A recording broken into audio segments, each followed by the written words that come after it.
Deep in Afghanistan, the Taliban ambush a US Navy SEAL team who are now in mortal danger. I can remember just pleading over the radios, please make yourself known, show yourself. This is Air Force Rescue. We are here to pick you up. Helicopter rescue from a mountain ledge is the SEALs' last hope. And I was thinking, wow, this is pretty small. Are we gonna land here? I'm like, holy crap, if we bump over 15, 10 feet, whatever it may be, we're gonna hit that wall. The Special Operations' own rescue helicopter has just been shot down. Now, it's up to the US Air Force Reserve to take on a mission where the best of the best have already failed. America cannot afford to lose another helicopter on that mountain.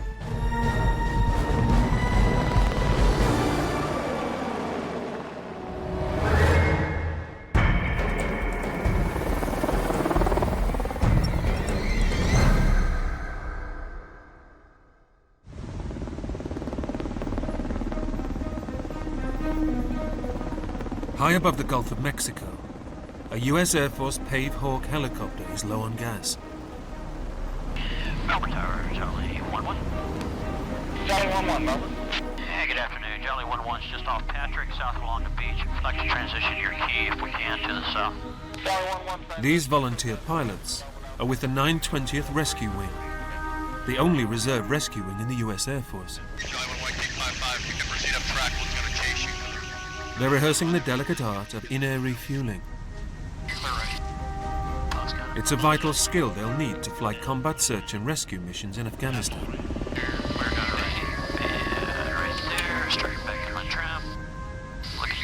I came in the Air Force 23 years ago to be a rescue helicopter pilot.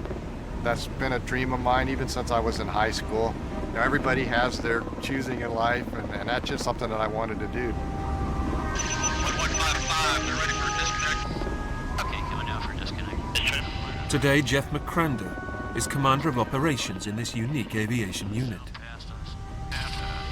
For several months of the year, they fly active duty in war zones before many of them return to their civilian jobs.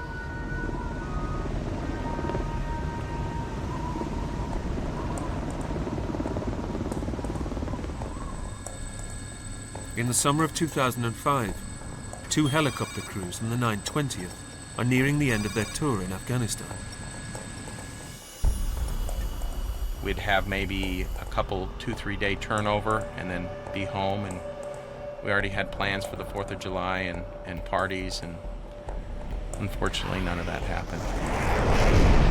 Of course, all good war stories start with there I was. So there I was getting ready to take a shower, and my roommate comes running in and says, hey, the radio just went off and they want you to report to ops right now with a 3-day bag. This 3-day operation will be a daunting challenge.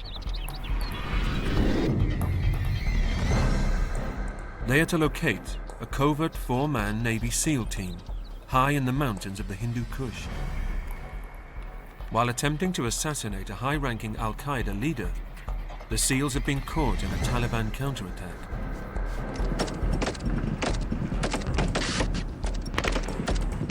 Finding themselves completely surrounded, they call for help. A Chinook, packed with Special Operations troops, sets off to extract them in broad daylight. Just as the helicopter makes its approach, a rocket-propelled grenade bursts through the open rear door, exploding the fuel tanks. Everyone on board is killed. It's the single biggest loss of American life in the Afghanistan war. Reeling from this devastating blow to their rescue effort, Special Operations Command turned to the reservists of the 920th Rescue Wing for help.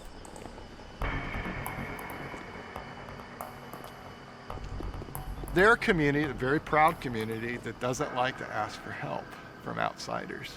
And so the initial reception was a little bit cold.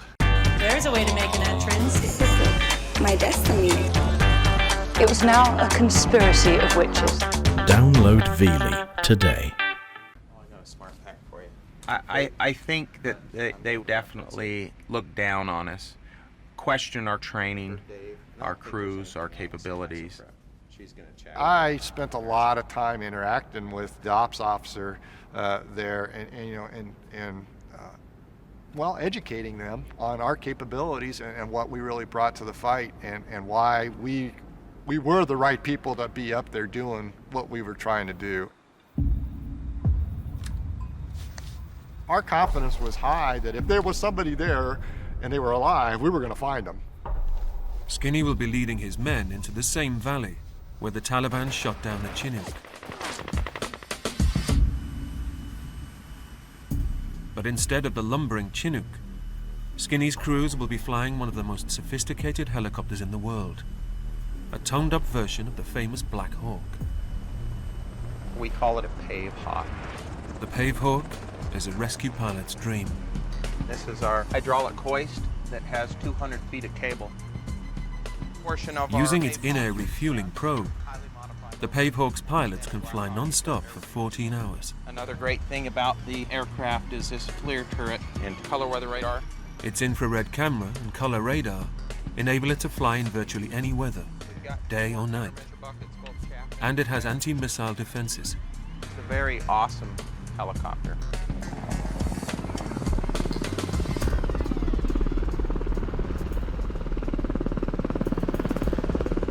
I like to think rescue really is one of the most specialized operations in the Air Force. I mean, based on our training and our tactics and that kind of thing. We always like to think of ourselves as special too. Each rescue helicopter trains with a crew of 6. 2 pilots, a flight engineer, a gunner, and 2 para-rescue men in the back. The para-rescue men, or PJs, are elite graduates of the so-called Superman School. We're used to the exciting things, jumping out of airplanes and scuba diving and shooting and running and in the middle of the night and just doing wild things.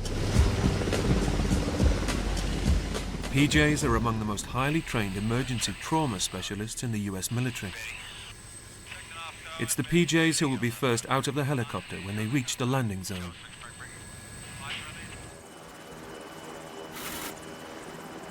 Shortly before nightfall, Skinny's 2 crews set off for their search for the SEAL team, but they have limited information on where to look. This dangerous mission will test their skills to the limit. Combat rescue missions are preferably flown under cover of darkness.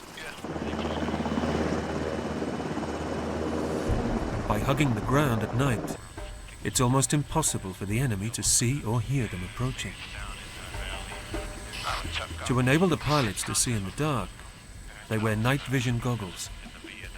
These image intensifiers amplify the available light from the moon and the stars by up to 5,000 times onto a green phosphor screen.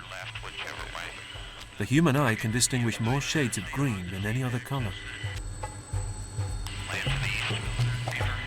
With the goggles on the helmet and in, I'm going to get the diopter setting. When I first started flying goggles in pilot training, it was very difficult to try to look through what I envisioned as toilet paper tubes. You have zero peripheral vision. You constantly got to keep your head on a swivel. It just was difficult. As you can see, they're out away from my eyes. But over time, as you got more and more goggle experience, it starts becoming second nature. And now, of course, we don't even think about it. If it's cloudy or overcast, they can also use their infrared camera to navigate the mountain passes at night. It detects heat, even when there is absolutely no light. Having been baked all day by the sun, the ground registers as a glowing image in the cockpit.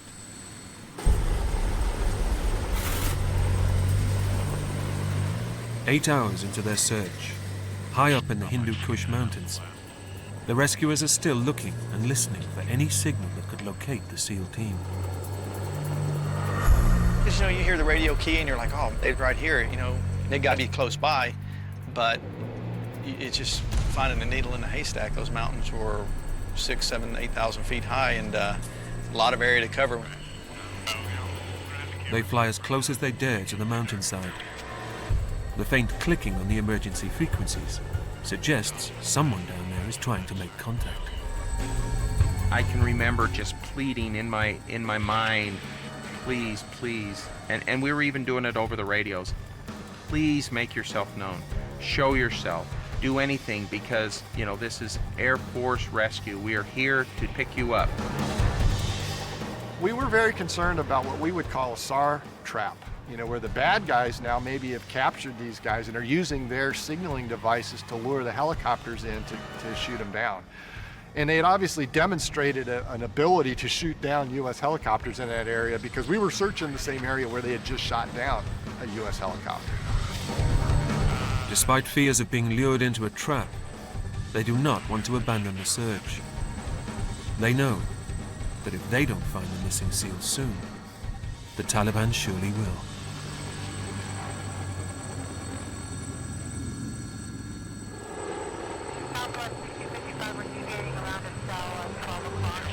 It's been a long night for the combat search and rescue crews. After hours of searching, they've still not made contact with the missing SEAL team. They return to base before sunup takes away their cover of darkness.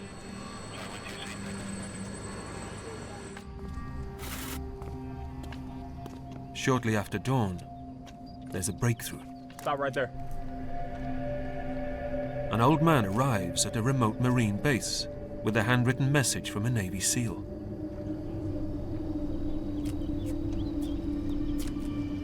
The SEAL's name is Luttrell. He reveals that he is the sole survivor of the 4-man Special Forces team. The others had been killed in an ambush, and he is badly wounded. Luttrell is being sheltered in the old man's village, which has been blockaded by the Taliban. Within hours, the helicopter crews have a satellite photo of the mountain village where Luttrell is hiding. Now Skinny must devise a rescue plan. First to pick up Luttrell, then to recover the bodies of his fallen comrades. You know, as a flight lead, you know, you feel a lot of responsibility, because all these guys are your guys, and it's your job to get them in and get them out so they can get back to their families. And you know, it's just one of those things where you kind of stand there and say a prayer, and it's like, oh Lord, please don't let me screw this up. This is the moment every combat rescue pilot dreams about, yet dreads. It's when they must put to the test their years of training. On combat missions, their tactic is to use 2 helicopters to protect each other. Flying into a dangerous landing zone, or LZ, is a skill they practice back home in the Arizona desert.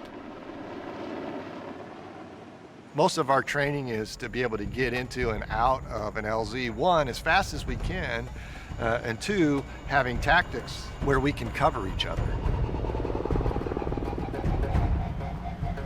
The lead aircraft makes a fast, low-level pass over the landing zone to draw enemy fire. It then pulls up hard and high, leaving the second aircraft to slip in for the pickup.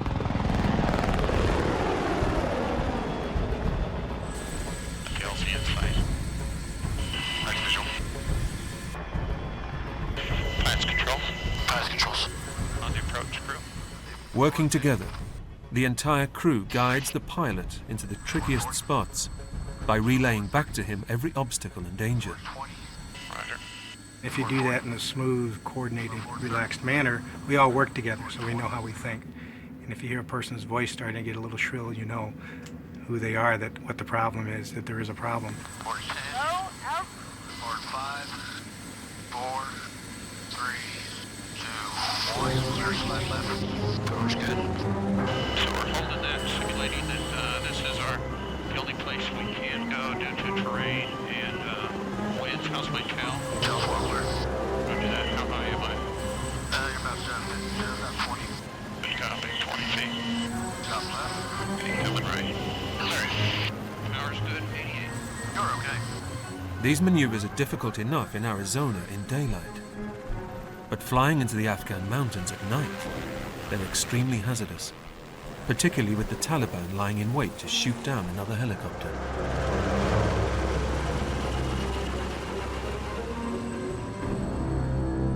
On this mission, Skinny decides he will go first in the lead helicopter and drop a glow stick to mark the landing zone. For Spanky, This is the first time he hears that he will be landing in the second helicopter to pick up Luttrell. And that's when my heart sank.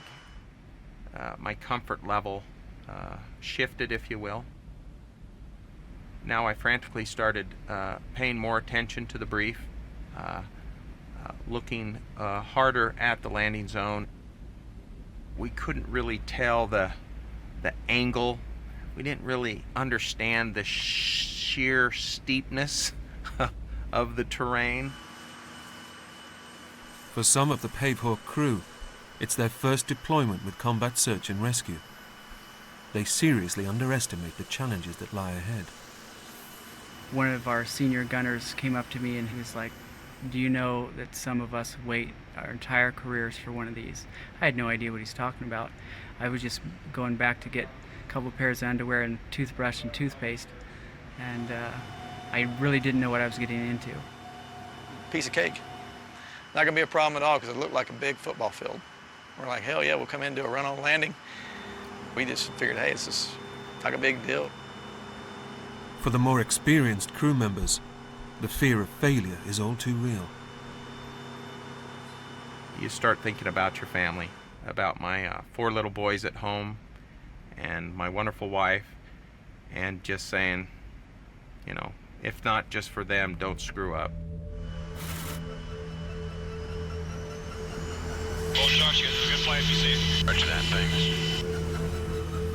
Now I know the route we're taking. I realize where we're flying through. We're flying in the same area, the same valley that the Chinook had just recently been shot down. And what I found out again that day was that it's within about 2 miles from the location where we watched a guy on the mountain shoot an RPG at our aircraft, and it actually went between the lead and a trail aircraft.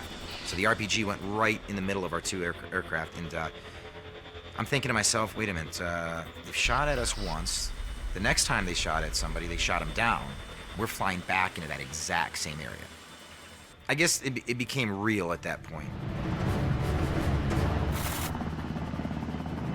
This time, the US command is leaving nothing to chance. One of the biggest combat rescue operations ever mounted in the war is underway. Their task, to rescue Luttrell and retrieve the bodies of his fallen comrades.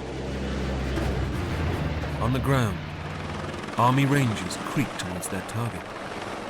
In the sky, Apache attack helicopters and A-10 Warthogs will target the Taliban positions.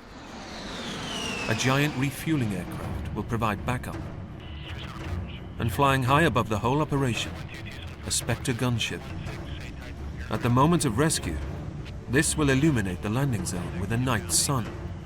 A giant infrared spotlight invisible to the naked eye, but clear to everyone wearing night vision goggles.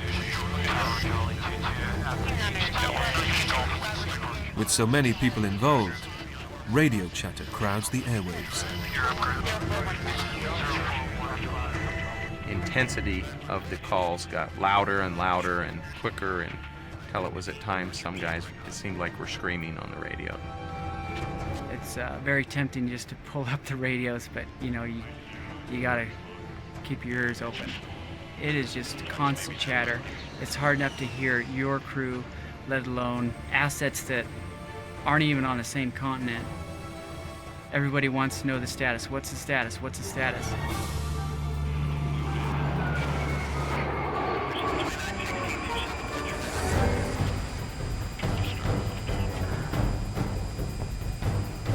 As the Pavehawks speed on to their destination, one call penetrates the radio chatter. A new location for the pickup point. The coordinates for the survivor have changed by 2 kilometers. In this steep mountain terrain, a difference of 2 kilometers could mean landing on a valley floor or on a cliff face.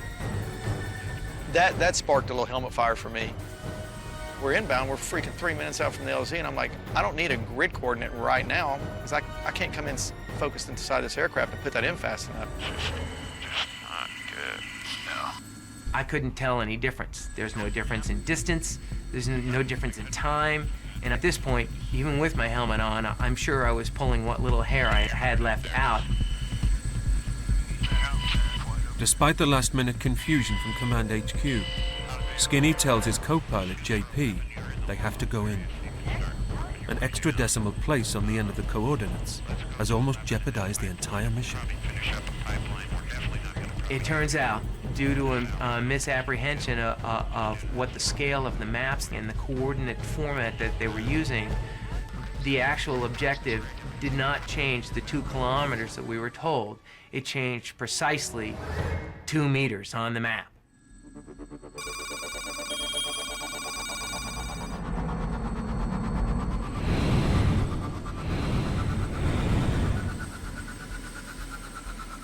Now Skinny and Spanky make their final approach. They turn off the main river valley and begin a steep ascent. The moon isn't up yet, and clouds shrouding the mountains are blocking what little light there is from the stars. Once we turned up the canyon, it seemed to get darker. There was not very much illumination at all. Our goggles were basically almost shutting down because of that. Now, to see in the dark, they have to rely on their infrared camera. The small screen displays the residual heat from the mountain rocks, outlining the horizon ahead.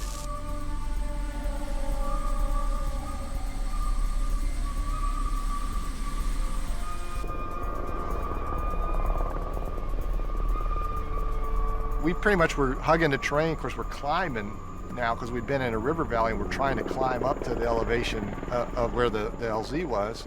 And so we're climbing up and trying to follow the contours best we can, and it's all on my side, so the mountain's all on the right-hand side of the aircraft.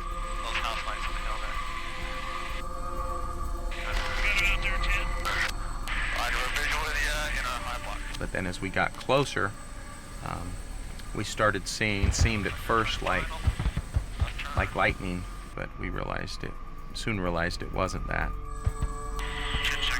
They're covering the sound of our rotors with large gunfire, U.S. Friendly gunfire. You can see some of the rounds impacting the ridge, about a mile off from where we were. Left side. Below them, a battle rages between U.S. forces and the Taliban.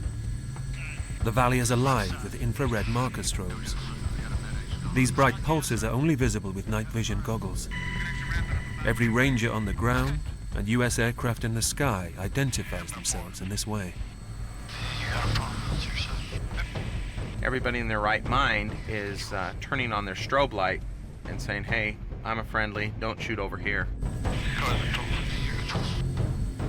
IR strobe looks a lot like, muzzle flashes. It's really hard to keep your calm and not be trigger happy. They are entering a dangerously hot war zone.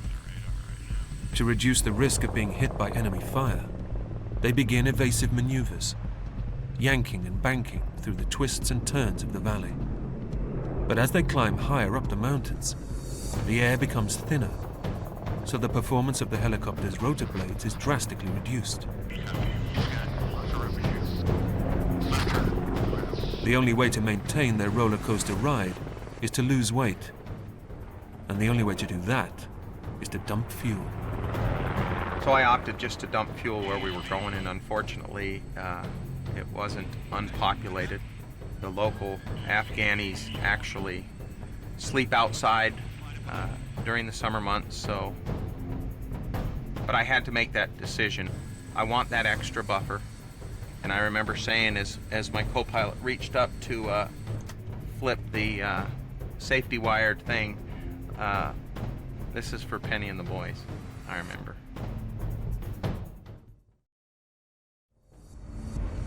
As Spanky scans ahead, the strobe flashes continue to pepper the mountainside. This is really bad. It's scary dark, but at least the landing zone's going to be illuminated. But there's no sign of the spotlight Spanky is expecting. The infrared night sun on board the Spectre gunship cannot burn through the cloud layer to illuminate the landing zone. And I remember the gunship very loudly screaming, "Halos, negative burn," negative burn. The helicopter's landing zone is shrouded in total darkness.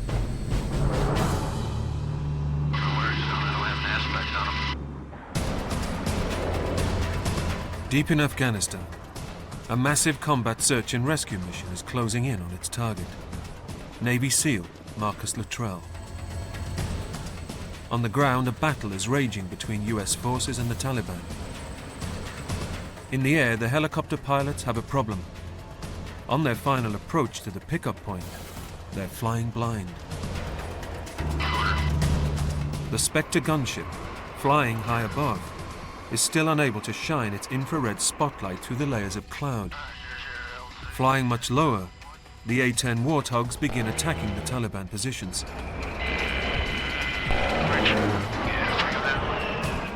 One Warthog pilot spots a gap in the cloud, and with split-second timing, pinpoints the landing zone with his targeting laser.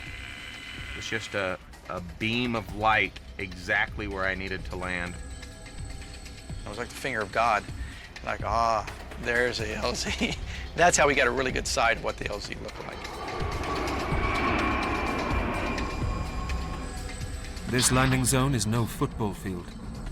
It's a tiny shelf hacked from the side of a mountain. To be honest, it was it was the size of an LZ that I don't think pilots would even land in the daytime if they really had the chance. I mean, I was thinking, wow, this is pretty small. Are we going to land here? Okay, I'll come around pilots controls for the control. Brandy or Dogbone got any camp lines? Flight leader Skinny prepares to drop the glow stick that will mark the spot where Spanky is to land in the second helicopter. Yeah, shot it right over. Okay, 100 feet. 3, 2, 1. Mark. Ignoring all the gunfire, Skinny scores a bullseye with the glow stick and banks steeply away to draw enemy fire. If the Taliban take the bait, the path should now be clear for Spanky and helicopter number 2 to make the pickup. On the approach. Do you have rising terrain? Because once he calls on the approach, then we give him altitude, airspeed, and we're looking at the ground, looking for obstacles, and they're clearing us into the LZ. Just open, please. You're listening to the pilots talk amongst themselves, and you've got the engineer and the gunner. They're all discussing this. It's such an interactive process to fly a helicopter. You wouldn't believe it, but especially in that context, it was unbelievable. And the LZ starting to come into view there. 2, 1, clear slide left. Power's good. Okay. I never got the sense that it was going to be that tricky. I knew it was going to be a bit hairy. 3 feet. Low altitude. As commander, Spanky takes the controls for the final approach. Pilots control. Pilots controls. Yeah, I got him. Here, you can take it. I remember Dave Gonzalez had his hands up on the throttles in order to go to emergency lockout to give us more power if that was the case. Looking good, crew. Plenty gas, 2,000 pounds. Power's good, 65. And setting up for the landing, I thought, I think it's actually going to work. And then it all went south in a hurry.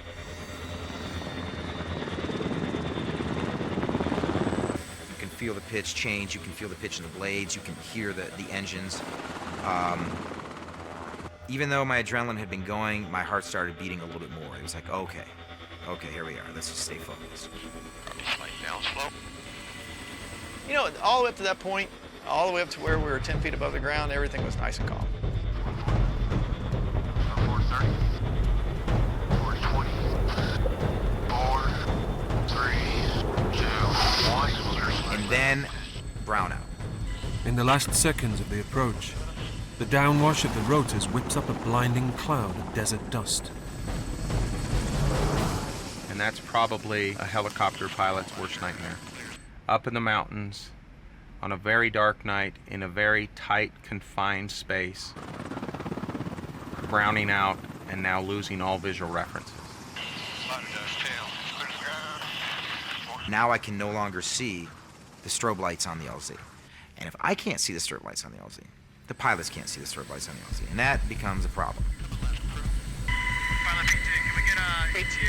We've got instruments to kind of tell us our drift, but it's just, we can't fly with our eyes closed, and it feels like you've got your eyes closed. if I was drifting and tried to bring it down on the ground, my tires would hit and I would inevitably, most likely, roll over. In a brownout, it's hard to tell whether the helicopter is drifting to left or right. A pilot landing blind on an uneven surface risks rolling over. The first wheel to touch the ground becomes a tipping point that can trigger disaster. It's very easy for the helicopter to continue and pivot on that point, roll over, blades hit the ground, and that's all she wrote. As they brace themselves for touchdown, Spanky's crew are all on maximum alert. I remember looking to my left and I could see a wall from the mountain. And I just saw that and I'm like, holy crap, if we bump over 15, 10 feet, whatever it may be, we're gonna hit that wall. Then Spanky saw on his side a 1,500, 2,000 foot drop off.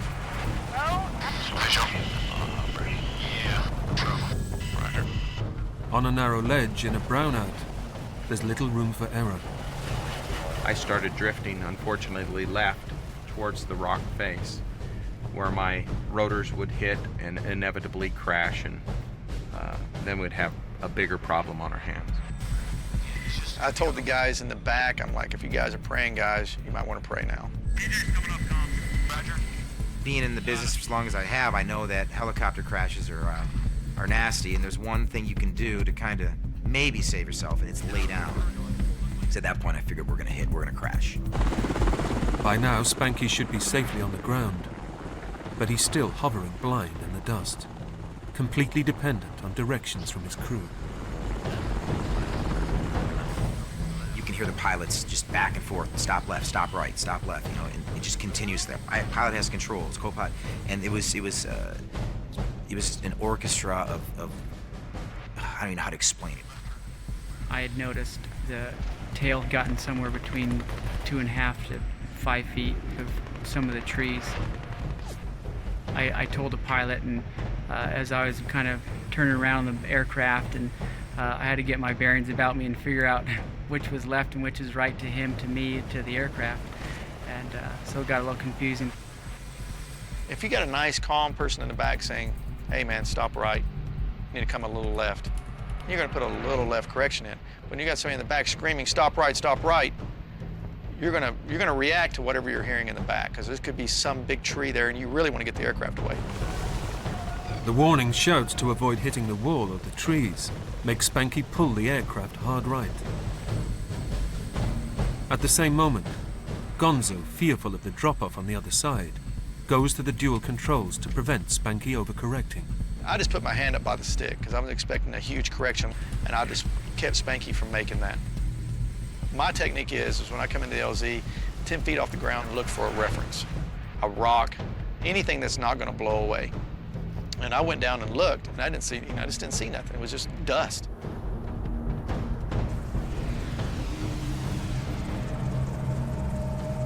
Things started going in slow motion. I knew we were going to crash, and I knew I was going to let everybody down. Everything starts rolling through your head. Mission preparation, your family, your kids, and just the sense of grief and failure, like we came here to pick this guy up that needs our help, and now I'm going to crash and roll down the mountain. But right when I felt that all was lost, when the dust cleared just enough, I couldn't see the ground, I couldn't see the rock face, I couldn't see anything, but that terrace that was on my left side came in front of me. And about 50 feet, 40 feet off my nose, I could see what I could describe as a hanging pot as a child on our back patio, where my mom had these pots that hung out on our porch, if you will, and the plant would just drape off of it. And when the wind blew, the leaves would rustle and stuff. And that was the only thing I could see. I couldn't see the ground, I couldn't see the village, I couldn't see the rock wall, I couldn't see anything but this blowing bush. It was a hover reference that I had that could tell me left or right or up or down, and I instantly was able to get control of the aircraft into a solid hover.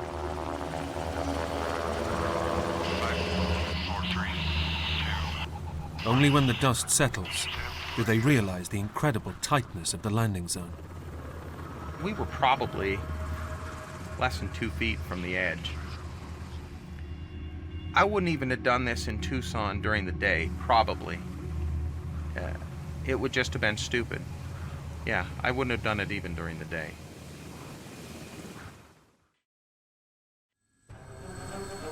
And I'll be advised that PJs will be egressing on the right side of the aircraft. We landed. Their job is done. Well, for the meantime, my job begins. So we jump out, and as we're coming out, I see something directly straight behind the tail rope. Whatever this is coming at us, we don't want it to get anywhere near the helicopter. You have to kind of protect the crew as well. It's part of the deal. So I see what looks to be a man, big guy, and he's wearing Afghani clothes. We call them man jammies. And one of the things that went through my head was, if it were an American, let's just say an American were dressed up, their chances are they're not going to walk up to a tail rotor. They know it's a helicopter. I'm going to go around, and that's just a rule. You don't go near the tail rotor. So at this point in time, I had to think quickly, and I drew my weapon, and my plan was to shoot him, because at this point he was a threat to me. A second individual comes out from behind him. So now I'm thinking, okay, I've got two guys that are threats. I'm just going to shoot both of them. I literally had my finger on the trigger, and then immediately, and thank God, the third person comes out from behind. And the third person was clearly United States military. I'm looking at him now. I'm this close. I know he's American.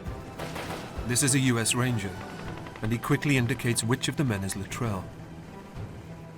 To check his surprise, Luttrell is dressed in Afghani clothes and also able to walk.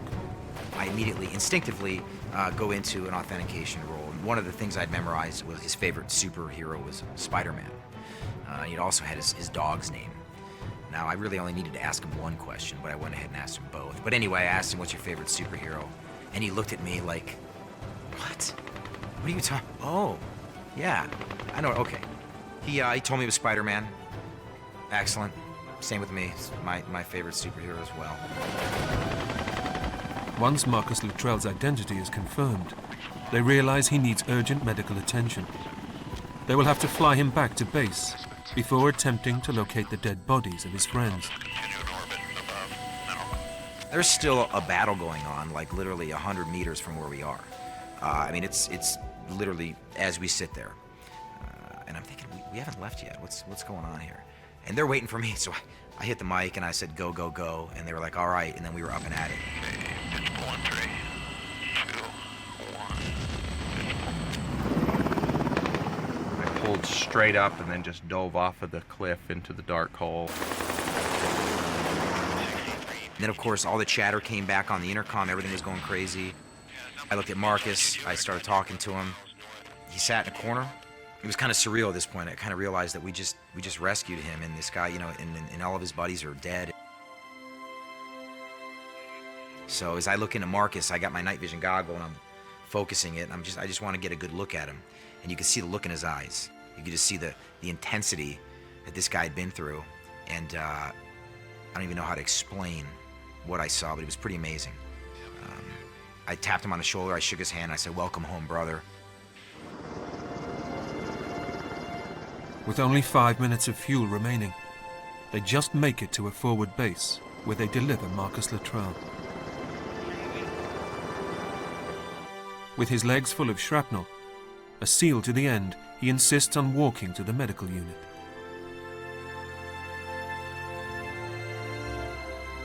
We landed back in Jalalabad, and I'm just like, man, just looking at Spankin', like, oh yeah, man, we did it. We're done.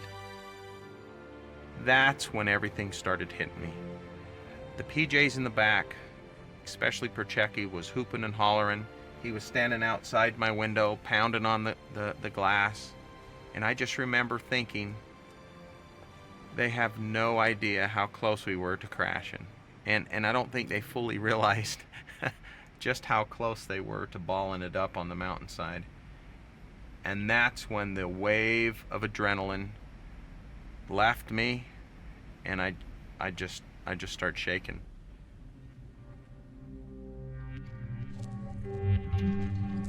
Spanky's thoughts are now 7,000 miles and half a world away. All I wanted to do was talk to my wife, Penny. It was Saturday morning for her, and she was at the fabric store buying fabric for curtains. And it was just so amazing to talk to her and hear her voice and let her know that I was safe. And she said, "Did you just do what you've been training for over 10 years to do?" And I kind of got emotional, and I told her to stop it. There's guys right outside this tent that whatever, so I'm wiping my eyes telling her I'm all fine, but it was a great feeling to know that I did do what I'd been training to do for all those years, that a lot of people don't get that opportunity. For Skinny and the men of the 920th Rescue Wing, there is one last job. Somewhere on that black mountainside lie the bodies of 3 Navy SEALs. To bring them home, the rescue crews will fly into one of the most hostile environments they've ever encountered.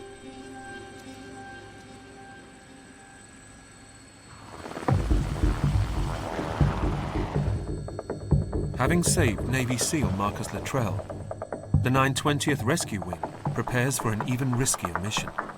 Since the Civil War, every effort has always been made to recover and identify the bodies of American soldiers. The bodies of Luttrell's fallen comrades lie in terrain so steep, it's impossible to land. Instead, the helicopters will hover to allow the para-rescuemen to rappel down.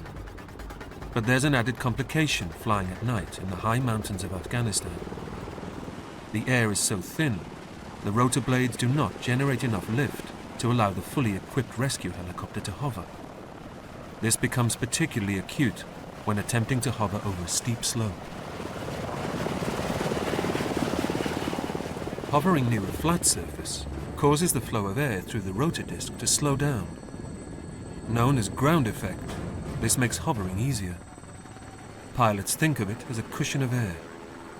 But a helicopter hovering over a steep slope, as it will have to on this mission, no longer benefits from ground effect. To achieve the same amount of lift, it will either need more power or less weight. Otherwise, it will be in trouble.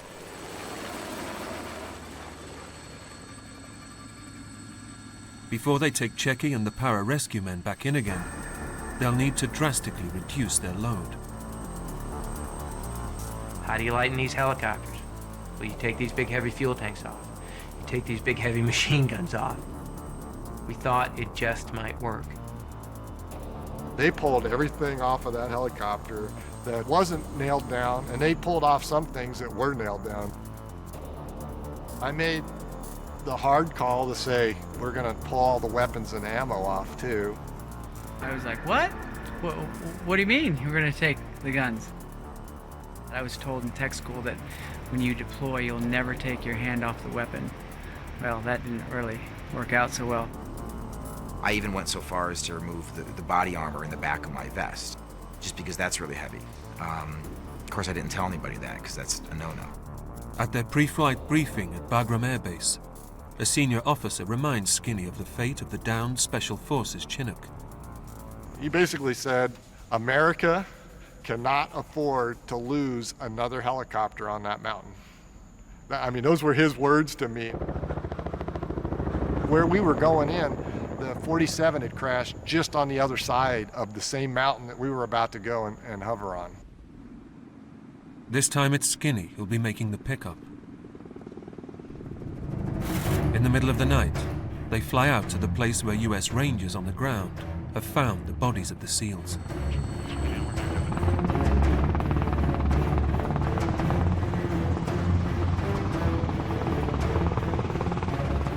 We entered a hover, I think it was about 85 feet, but you have to understand, it was 85 feet above a point that was on a very, very steep incline.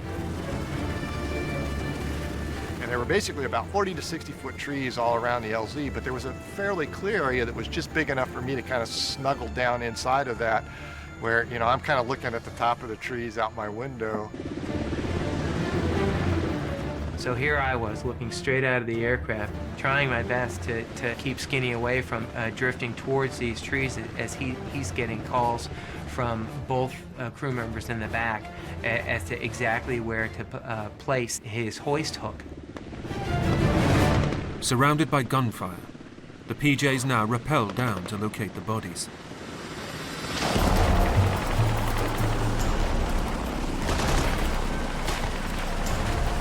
So you're on the side of a mountain with night vision goggles, and you're trying to tie knots, and you've got gloves on, and you're trying to negotiate rocks. Then you get to the site where the body is. You've got to tie in. You hope that you're able to secure the body so it doesn't, it could literally fall.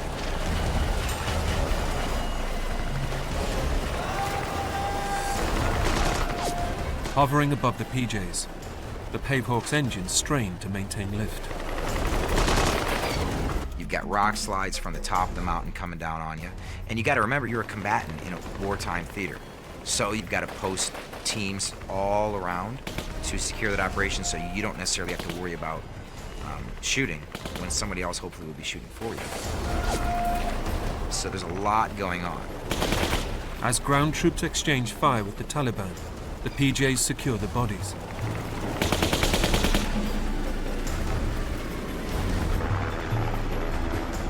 It's time to bring the last men home and lay them to rest. Tower Charlie 22 at the HTA Gulf Links departure. I realized halfway home, it's 4th of July. And I said, you don't get much more patriotic than this. Someone, I wish it was me, but it was not, had the forethought to take 2 American flags. It was a wonderful touch and a wonderful service that these guys did, covering the body bag with the American flag to hail them appropriately. That was a pretty emotional moment to realize that what we had just been through, these guys had been through a lot more, obviously, and paid the ultimate price for their activities. But I mean, here we had just gone through all this stuff to get these. And I mean, it was kind of an emotional breather.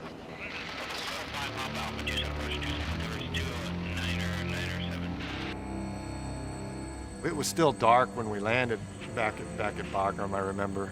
And of course we landed and we taxied in. And there was a group of people that were standing around. And I remember these folks, basically when the doors open, they all snap to attention because they see the flags there.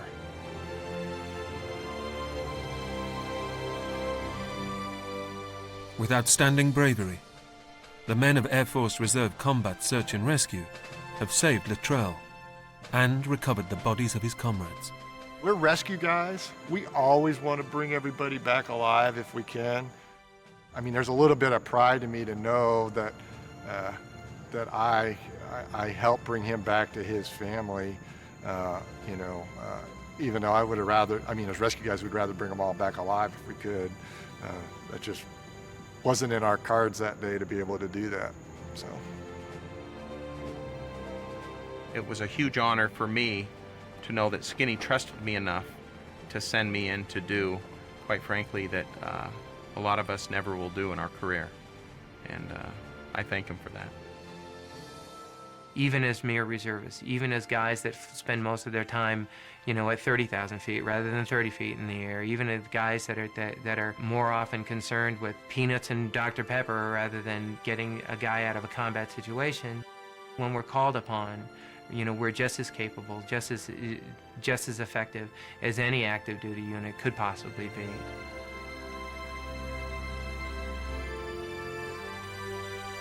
For their heroism, each crew member of the helicopter rescue team was awarded the Air Force Medal. Spanky now helps devise the latest rescue procedures. Checky is training to be a doctor. And Skinny now has 4 squadrons under his command.